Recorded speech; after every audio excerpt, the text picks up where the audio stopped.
I have the pleasure and distinct privilege of hopefully, well, introducing and hopefully not butchering the last name of our next speaker, which I'm unfortunately very good at. Dr. Salem is going to be speaking on automating unstructured data classification. Dr. Salem.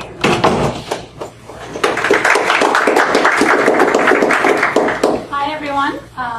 So my name is Malek Salem, and I'm with Accenture. I'll be talking about a research project that we conducted over the last year at Accenture, and it was about automating the classification of unstructured data, and in particular, classification of business documents based on the sensitivity of their contents. So everybody's familiar with the problem. Every other week we hear about another data breach. And companies, in order to protect their data, are getting overwhelmed, basically, with the data size that they see. Their unstructured data grows almost twice every year, every 2 years, grows at a rate of 40 to 50% every year. And a lot of that data carries important information and sensitive information. In many cases, it contains intellectual property that the business viability depends on.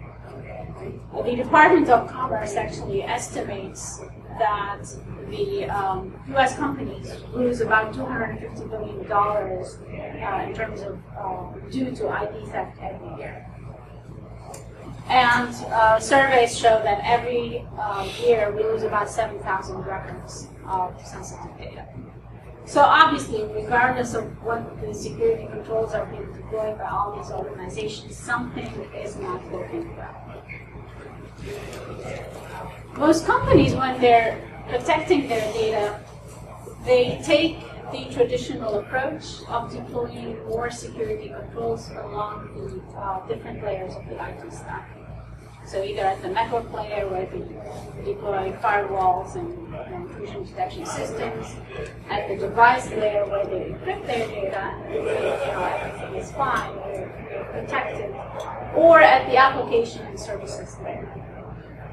But what that does is that basically isolating the data from the people that they need access to. So it hinders collaboration within the organization. And when people try to collaborate together or get access to files, they may find other ways to access that data, even unprotected. What we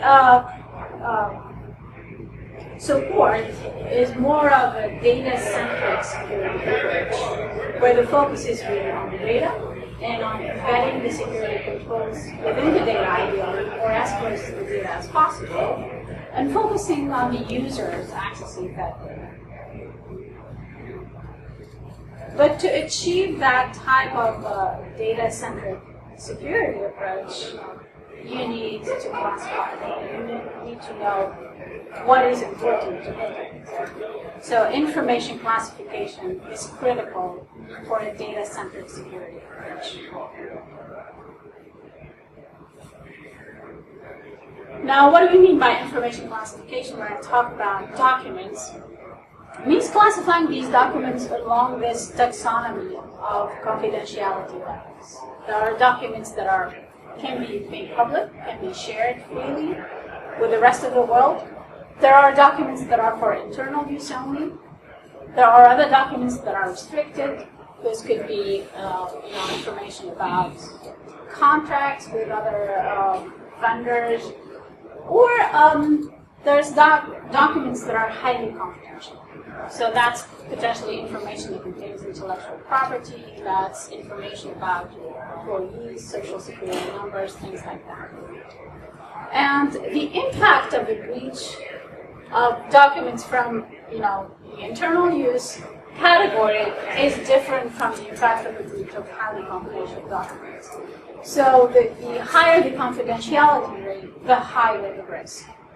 And therefore, the more important or the more secure controls have to be deployed around those types of documents. So it's important to identify what needs protection and at what level does it need protection. The other reason it's important, information classification is important, is because the security controls that we deploy today are dependent on that information classification. Having or getting value out of those security controls is dependent on that classification. So take, for example, data loss prevention. Right? Many companies have DLP tools deployed, but those DLP tools are looking for certain patterns like social security numbers or credit card numbers within documents that are leaving the company or within emails leaving the company. But obviously, they will not be able to identify a document that is intellectual property, design document, unless it is labeled in a way that, or in a pattern that the DLP tool will recognize. So if that document is not properly tagged, the DLP tool will not know that it's sensitive or confidential and that it needs to block its execution. So to improve the effectiveness of a DLP tool, you need to label these documents properly. Similarly, for other security controls, whether it's access control, whether it's monitoring access to certain documents. For instance, you may want to make documents available to everyone to access within an organization, but you would want to monitor who's accessing what. So in order to improve collaboration, innovation, you let people access whatever they need, but if they start accessing everything at once, if they start downloading all files available, then that could, that could be for malicious reasons. So you may want to monitor that, right? So that type of a control would require understanding what is sensitive, so that you can know who's accessing the data. Enterprise data rights management is also another control that is important to deploy and also is dependent on sensitivity of data. Data masking, data tokenization, encryption. You may not want to encrypt a highly confidential document the same way you encrypt a document that's for internal use only, because encryption is expensive. And then finally, multi-level security. That's an old and new security control. We've seen that before within the intelligence community. It's based on mandatory access control.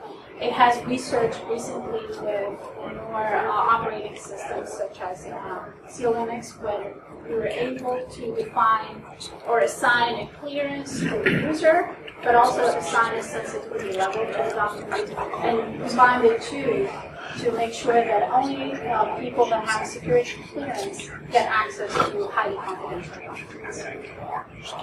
So all of these controls, in summary, really depend on accurate information classification to be effective. Now you may wonder, how do we classify documents today? And the answer is that it's being done manually. Most organizations, people who create documents, who share documents, are the ones who assign them a certain sensitivity level. The problem with that is that it's very error-prone. People make mistakes. People either lack the discipline to properly label those documents, or lack the proper training, or they may be too lazy. Right? So in this anecdote from Gartner, they reported that a lot of their customers, or partners' customers, were surprised to discover that their own customers, most of their own customers, resided in Afghanistan, even though they did not do any business with companies, with Afghani companies.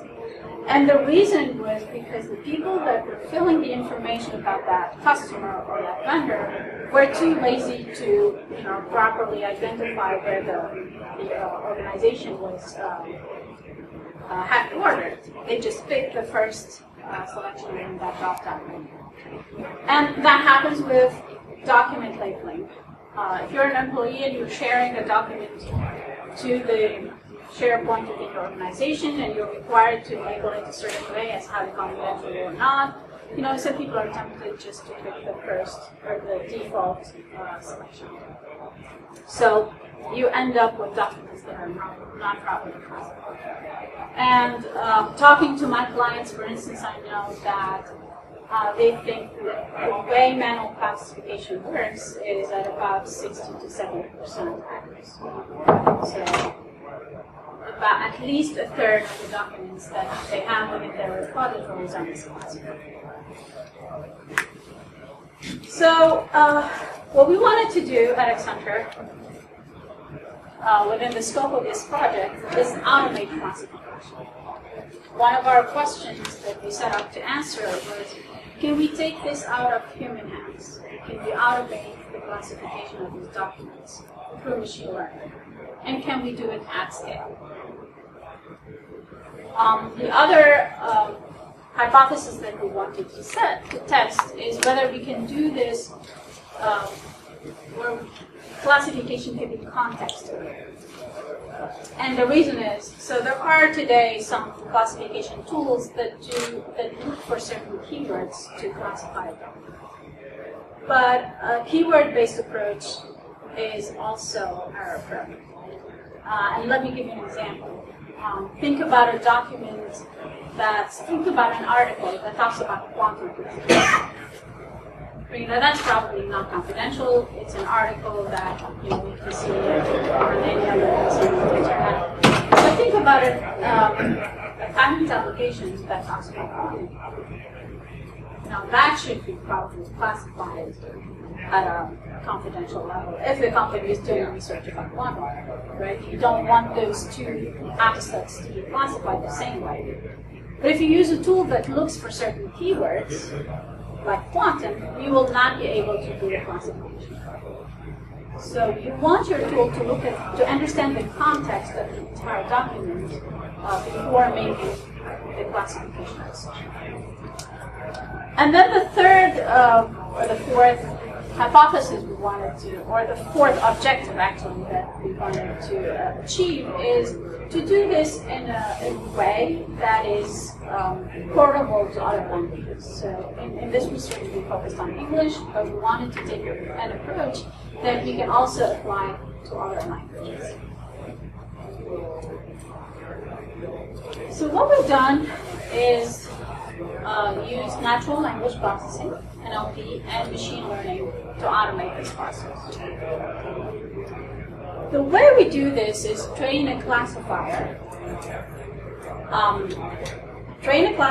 That would automatically classify a document and assign it to a certain class of documents. Those four classes that are shown earlier: public, internal use only, restricted, and highly confidential. The classifier, as any machine learning tool, learns by examples. So we feed it examples from the public class of documents, from the internal use only class of documents, the restricted class, and the highly confidential class.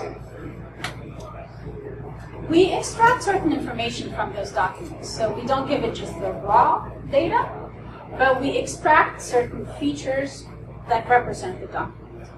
We take the words within the document, we transform them, we take their root form, and that's a process called stemming.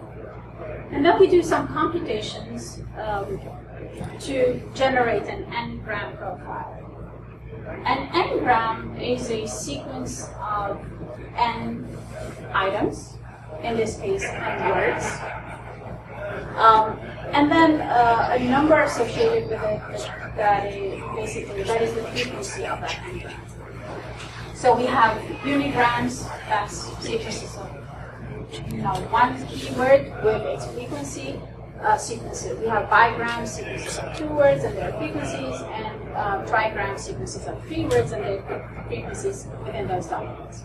That gives me more information about the context of the document. So I'm not just using a single keyword, I'm using those n-grams.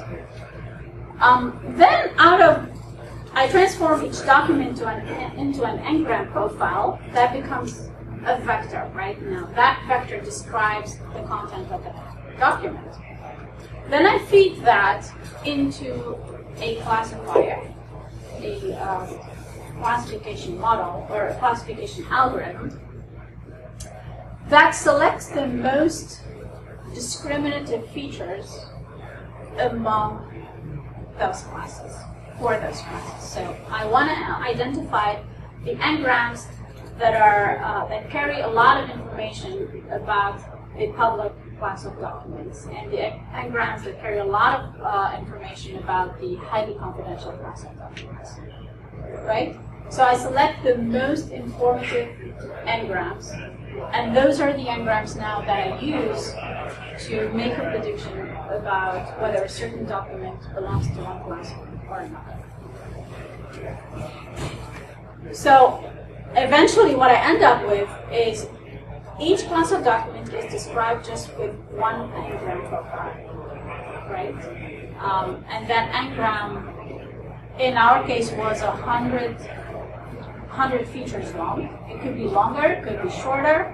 That's a trade-off that we make based on how scalable we want the tool to be and how accurate we want it to be. So you can get more features with that feature vector very long, with hundreds of thousands of features, but that means you end up doing more computations, and that slows the classifier. So it's a trade-off. Now, when it comes to that's a training process, right? That's the training the training phase that we go through to build a classifier. Through the deployment process, it's very similar. Then I have a set of unclassified documents that I'd like to classify. I transform each of those documents, again, into an n-gram profile, and then I measure the distance between the n-gram profile of that document and the n-gram profile of each class of documents. The highly confidential class, the restricted class, etc., etc. And I end up with a metric, or a similarity measure, a distance, we call it a distance. And if that similarity measure is small enough, then I would assign that document to that class of highly sensitive or restricted documents. So that's at a high level how the process goes.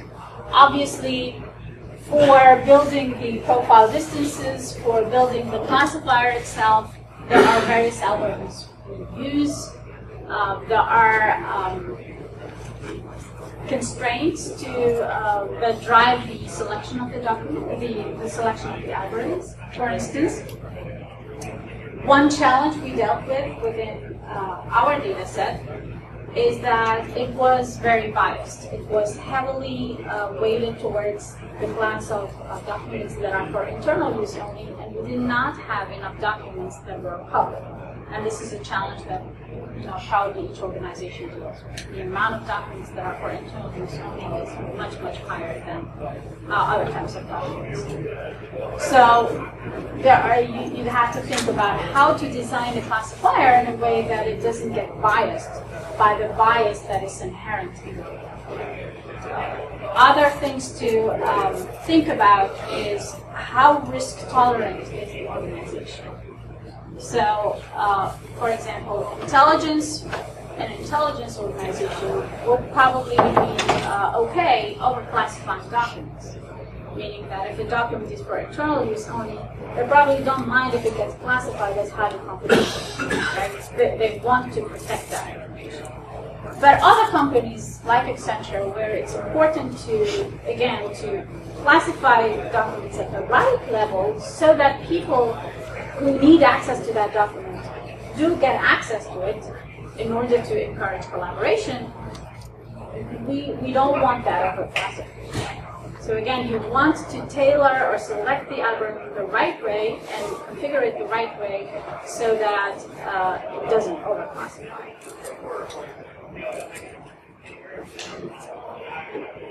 Now, I think I talked about this.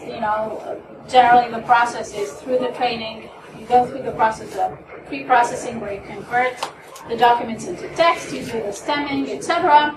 There's a process called dimensionality reduction where you select the most informative features.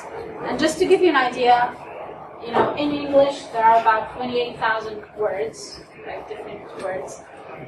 If I'm going to use n-grams again, that's a sequence of n words. Think about bigrams, 28,000 words. If that gives me more than 500,000 bigrams, and with trigrams I end up with hundreds of millions of trigrams. So again, that becomes very computationally intensive. I need to restrict that representation of the document to just hundreds of trigrams in order to make this tool very scalable.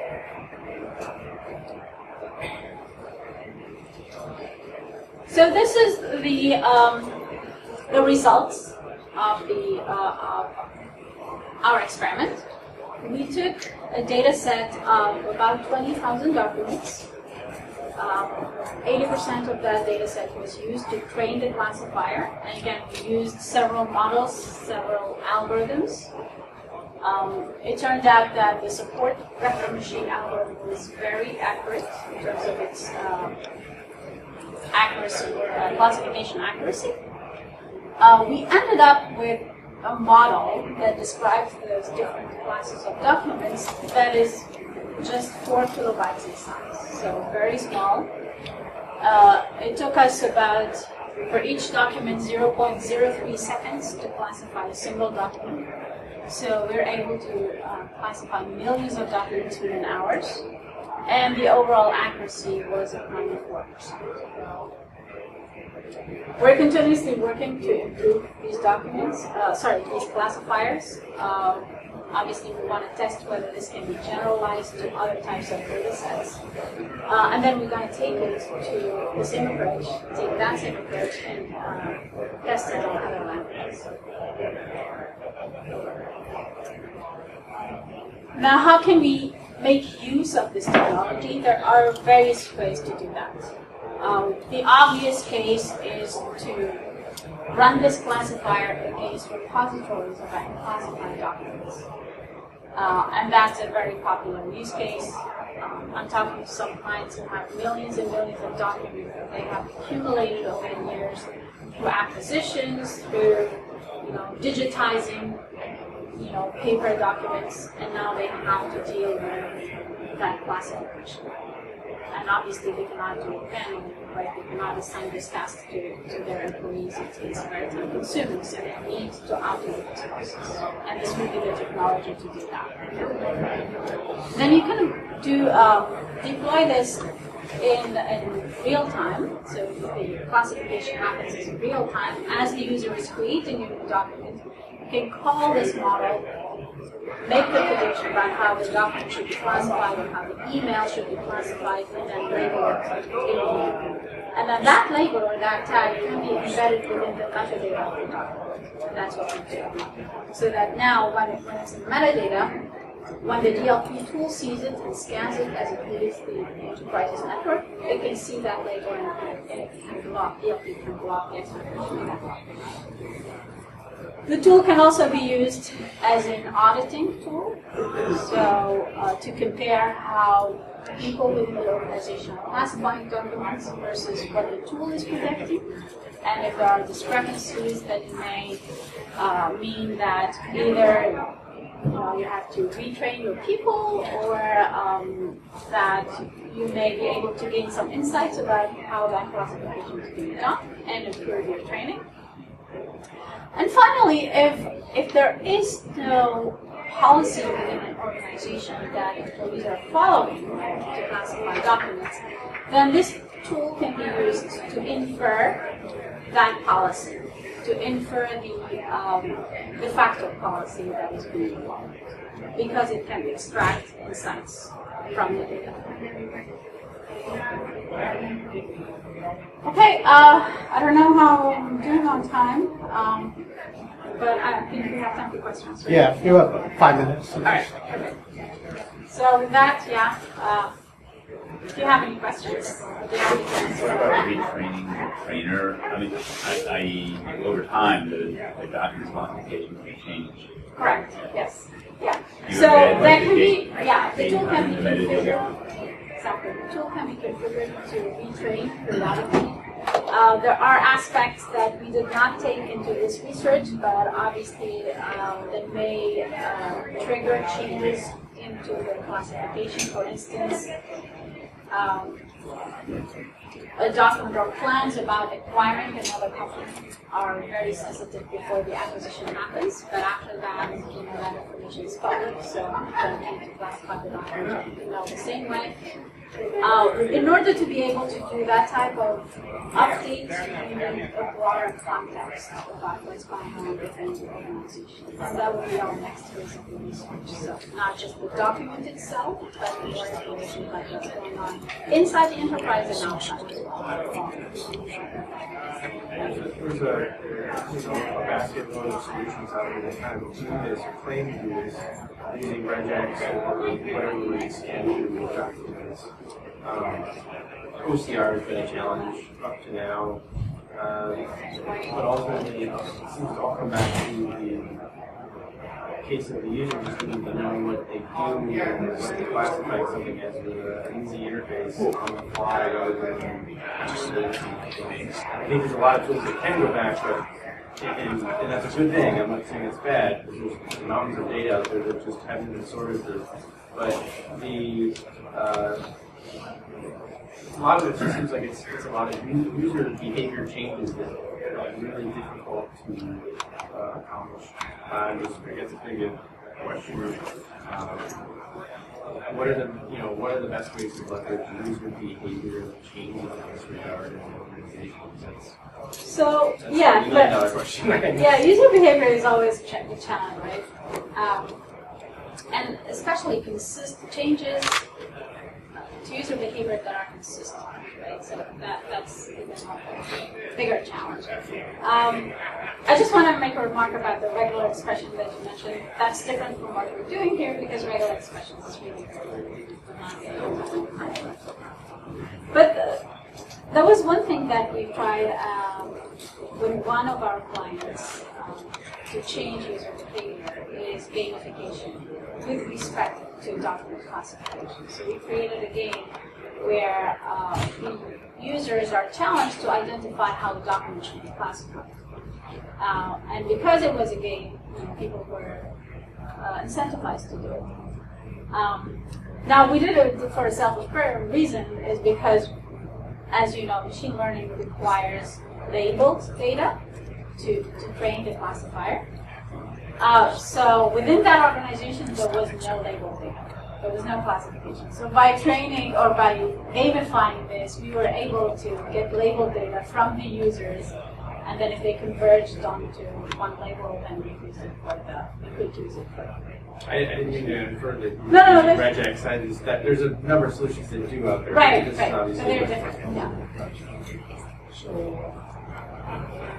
do you think that there's also a work-back mechanism which is in addition to the proximity? What's your opinion? Do you think that you consider work-back Yeah, we actually did an experiment with work-back. It's more computational testing. So for scalability reasons, we went to do you supervise learning in this technique? It's probably more safe to do that. Now, in my organization, we deal with classification that are particular sponsor specific organization. Every project has a different classification. So that means we probably have to tune for the specific project or for the specific organization that actually uses data that they're working with. If it's totally different, if the scheme of the taxonomy is totally different, then yes. And then the user access. So you either have to have a good mechanism that goes about the user. Because as you change project, that will change the access. Yes, but that's a different problem and it's a different solution, right? This just focuses on classifying the document. Thank you.